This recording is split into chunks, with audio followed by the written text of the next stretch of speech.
रोता है ये दिल लेकिन हंसना पड़ता है, कि रोता है ये दिल लेकिन हंसना पड़ता है। मजबूर इतना हूँ कि मजबूरी में जीना पड़ता है। ये शायरी नहीं, एक ज़िंदगी की हकीकत है।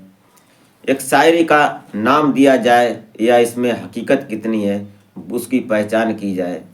कि लोग कहते हैं कि अपनों से कभी कभी वो दर्द मिलता है लेकिन उनके सामने हंसना पड़ता है, दर्द को छुपाना पड़ता है। कुछ यहाँ भी ऐसा ही होता है कि एक लड़की, खूबसूरत लड़की, और उतनी खूबसूरत नहीं कि वो एक राज्य की खूबसूरत लड़की, कि उसने इतना छोटी सी उम्र में इतना अच्छा नाम कमाया कि वो उस देश की, उस राज्य की, पूरे देश की धड़कन बन गई। और उस लड़की को क्या हुआ, जो कि जिसके चेहरे से हंसी झलकती थी, उसकी आवाज़ की दुनिया दीवानी थी। जो भी उसको सुनता था वो उसकी तारीफ़ करता था। और वो आज क्यों चली गई, क्यों इस दुनिया को छोड़कर चली गई, क्या हुआ उसको, जो कि हंसने वाली और हंसाने वाली लड़की एक इतनी बढ़िया, और फिर आज क्या हुआ उसके साथ। तो इसी को जानेंगे। तो आप इस घटना में बराबर बने रहिएगा और घटना को जानते हैं, और आशा करते हैं कि आप अपने परिजनों के साथ जहां भी होंगे मस्त होंगे और खुशनुमा ज़िंदगी का लुत्फ़ उठा रहे होंगे। तो वीडियो में आगे बढ़ने से पहले आपसे बस वही एक छोटी सी रिक्वेस्ट कि अभी तक अगर आपने हमारे चैनल को सब्सक्राइब नहीं किया है तो सब्सक्राइब कर लें। एक लाइक करके एक छोटा सा कमेंट अवश्य कर दिया करें ताकि मेरा हौसला बढ़ता रहे। तो नमस्कार, आदाब, सत श्री अकाल। मैं अजय कोहली। आज की जो सच्ची कहानी, सच्ची घटना मैं आपको सुनाने जा रहा हूँ। ये घटना जम्मू कश्मीर से शुरू होती है और गुरुग्राम में जाकर दिल्ली में ख़त्म हो जाती है। दरअसल कहानी शुरू होती है जम्मू कश्मीर में, जो कि एक लड़की जिसका नाम आरजे सिमरन के नाम से जाना जाता था, लेकिन वो सिमरन थी। और सिमरन एक अच्छी खासी होनहार लड़की, सोशल मीडिया इन्फ्लुएंसर, और उसके साथ जो कि वो एक रेडियो कंपनी में काम करती थी। उस रेडियो कंपनी में उसने अच्छा नाम कमाया। उसके आवाज़ के लोग दीवाने हो जाते हैं। जब उसका चैनल कोई सुनता था तो लोग सोचते थे कि उसको सुनते ही रहें।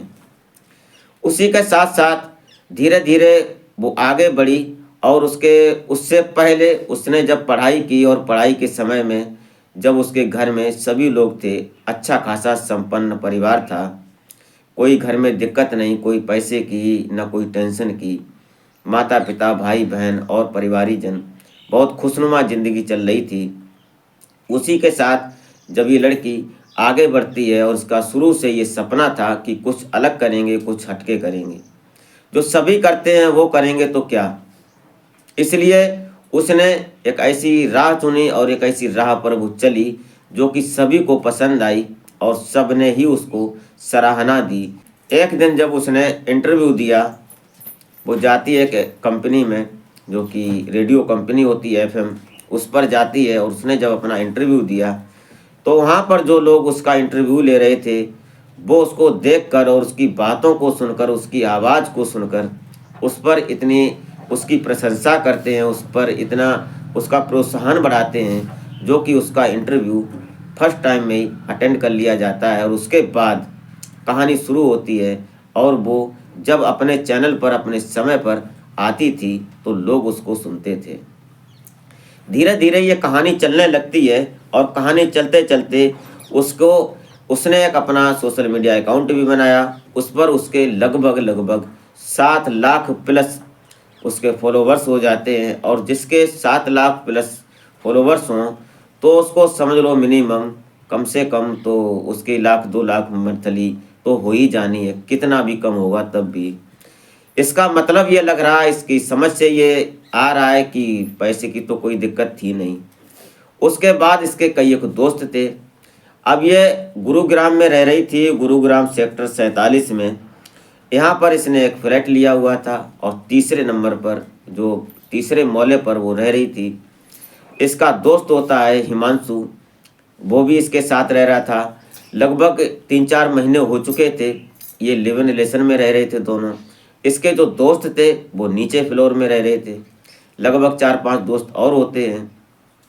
ये सब चल रहा है। चलते चलते कहानी इतनी बढ़ जाती है कि जो हिमांशु और आरजे सिमरन होती है, धीरे धीरे ये एक दिन ऐसा आ जाता है कि आरजे सिमरन इस रेडियो कंपनी से रिजाइन कर देती है। और रिजाइन करने का मकसद इसका ये था कि ये सोच रही थी कि मैं कुछ अलग करूँगी, क्योंकि धीरे धीरे जब इसका सोशल मीडिया प्लेटफॉर्म ग्रोथ कर गया, तो एक चैनल थे इसके, उन पर जब इसको ग्रोथिंग मिली, फिर ये आगे बढ़ गई, उससे कमाई होने लगी, तो इसने सोचा नौकरी क्यों, अपना खुद का करेंगे। और इस ऐसा ही किया इसने। उसके बाद इसको जब दोस्त एक मिलता है हिमांशु, तो हिमांशु से जब इसका संपर्क होता है, उसके बाद दोनों दोस्ती करते हैं। दोस्ती करने के बाद प्यार करते हैं, फिर एक साथ ही ये लिव रिलेशन में रहने लगते हैं। कहानी आगे चलती रहती है। धीरे धीरे समय गुजर रहा था, तो हिमांशु और सिमरन दोनों, ये अब आरजे सिमरन के नाम से जानी जाती थी। अब ये आरजे सिमरन और हिमांशु दोनों प्लान करते हैं कि एक कंपनी बनाते हैं और उस कंपनी को अपना नाम देते हैं, अपना एक मार्का लगाते हैं उस पर। उसके बाद में उसमें कुछ एड्स बनाएंगे और कुछ गाने बनाएंगे, कुछ लोगों को मोटिवेट करने के वीडियो बनाएंगे, ऐसे करके शॉर्ट बनाएंगे। और उससे जो लोगों को हम अपने चैनल पर अपलोड करेंगे, उससे लोगों को कुछ सीख मिलेगी और अपनों को कुछ इनकम होगा। ये उनका प्लान था। तो इन्होंने उसी फ्लैट में सेक्टर 47 में 3 फ्लैट लिए और 3 फ्लैट में लगभग 1 लाख रुपए का किराया इनका आने लगा। अब हिमांशु और आरजे सिमरन दोनों उसी फ्लैट में लिव इन रिलेशन में रह रहे थे। उसके बाद इन्होंने जो कंपनी बनाई, इम्पैक्स कंपनी होती है, इसमें सब हो चल रहा था, लेकिन कहानी धीरे धीरे आगे बढ़ती रही। अब इनके परिवार वालों को पता चलता है, परिवार को इसने बता दिया आरजे सिमरन ने कि मेरे साथ हिमांशु है और मैं हिमांशु से प्यार करती हूँ, मैं उससे शादी करूँगी। अब से लगभग 4 महीने के बाद शादी होनी तय थी 2025 में। लेकिन उससे पहले 13 दिसंबर को एक पोस्ट डाली जाती है और 13 दिसंबर को जब पोस्ट पड़ी, उस पोस्ट में ये समुद्र के किनारे गाउन पहने हुए और बड़ी खुशनुमा और एकदम हंसती हुई, जिसके चेहरे पर बिल्कुल भी शिकस्त नहीं थी कि ये 13 दिन के बाद 13 तारीख के क्या करेगी। उस पोस्ट को देखने के बाद जो भी इनके फॉलोवर्स थे, उनका सवाल यही है कि ऐसा क्या हुआ। कई एक पोस्ट लिखने वाले तो बहुत कुछ लिखते हैं और बोलते हैं कि दीदी ऐसा क्यों किया, अगर कोई बात थी तो किसी के सामने दर्शाई होती। दरअसल होता क्या है, 25 दिसंबर 2024 को अभी आरजे सिमरन जब यहाँ पर नीचे लोग रह रहे थे, उनके दोस्त और कई लोग थे, वो अचानक फ़ोन करते हैं और पुलिस जब वहाँ पर पहुँचती है, तो पुलिस जब जाने के बाद देखती है, तो वहाँ जो लोग खड़े थे वो सब यही बता रहे थे कि यहाँ पर एक बड़ी हस्ती की बात है, जो कि लोग ऊँचे हाई प्रोफाइल मामला है। आरजे सिमरन कोई छोटा नाम नहीं था, वो जम्मू कश्मीर की धड़कन कही जाती थी। अब वहाँ पर जब पुलिस पहुँचती है, तो पहले एलोटेप उस कमरे को अपनी कस्टडी में लेती है। उसके बाद अंदर का जब गेट खोला जाता है, तो गेट खुलता नहीं। तोड़ने के बाद पुलिस जब अंदर दाखिल होती है, तो फंदे पर लटकी हुई सिमरन को देखते हैं, तो सबके पैरों तले जमीन खिसक जाती है। पुलिस भी सोचने लगती है कि ऐसा क्या। उसके बाद पड़ताल करती है पुलिस, सोचती है कि यहाँ पर कोई नोट्स, कोई नोटबुक या डायरी या कोई व्हाट्सएप स्टेटस या कुछ भी मिले, जिससे कि लोग बोलते हैं कि जब कोई आत्महत्या करता है तो वो अपना सुसाइड नोट लिखता है, लेकिन ऐसा कुछ नहीं मिलता है उसकी, जहाँ पर वो कमरे में अंदर बंद थी। अब शक जाता है उसके दोस्त हिमांशु पर, जो उसके साथ लिव इन रिलेशन में फ्रेंड रह रहा था। दरअसल वो भी बाहर था, क्योंकि कुंडी अंदर से बंद थी। अगर कोई बात हिमांशु की होती तो हिमांशु अंदर होता, इसलिए पुलिस ने शक तो किया हिमांशु पर, लेकिन उसको कैसे शक में ले सकते हैं। उससे जब पूछा जाता है, तो वो भी बताता है कि हमारी 4 महीने के बाद शादी फिक्स थी और हम शादी करने वाले थे। ये बात उनके परिवार वालों को भी पता होती है। लेकिन उसी बीच ऐसा क्या होता है 13 दिसंबर के बाद और 25 दिसंबर के बीच कि ये दुनिया से चली जाएगी। किसी को ये बात पता नहीं होती, किसी को मालूम नहीं होती है। सिमरन को जब नीचे लिटाते हैं, उसके बाद देखते हैं तो कोई नोट्स, कोई पता नहीं मिलता है। कहानी ख़त्म हो जाती है। वहाँ पोस्टमार्टम के लिए भेज दिया जाता है। 26 दिसंबर को इनका पोस्टमार्टम रिपोर्ट आ जाती है और परिवार को इनकी बॉडी को सुपुर्द कर दिया जाता है। उसके बाद अंतिम संस्कार कर दिया जाता है। लेकिन सवाल फॉलोवर्स का भी यही था कि ऐसा क्यों, ये सब क्यों हुआ। पुलिस ने हिमांशु पर कई एक सोच लगाई, कई एक जांच पड़ताल की, लेकिन ऐसा कुछ नज़र नहीं आया। इसलिए हिमांशु क्लीन चिट है और वो बाहर है। वो हमेशा पुलिस का साथ देता है। जब उससे पुलिस कोई पूछताछ करती है, उसके परिवार वाले कोई पूछताछ करते हैं तो साथ देता है, क्योंकि परिवार वालों ने अभी तक कोई आपत्ति नहीं जाहिर की है पुलिस के सामने कि तुम हमारी बेटी इस तरह से इनके ऊपर या इनके ऊपर किसी के ऊपर उसने पूरे परिवार वालों ने आरोप नहीं लगाया है। अभी ये रहस्य बना हुआ है कि आरजे सिमरन ने ऐसे क्यों किया।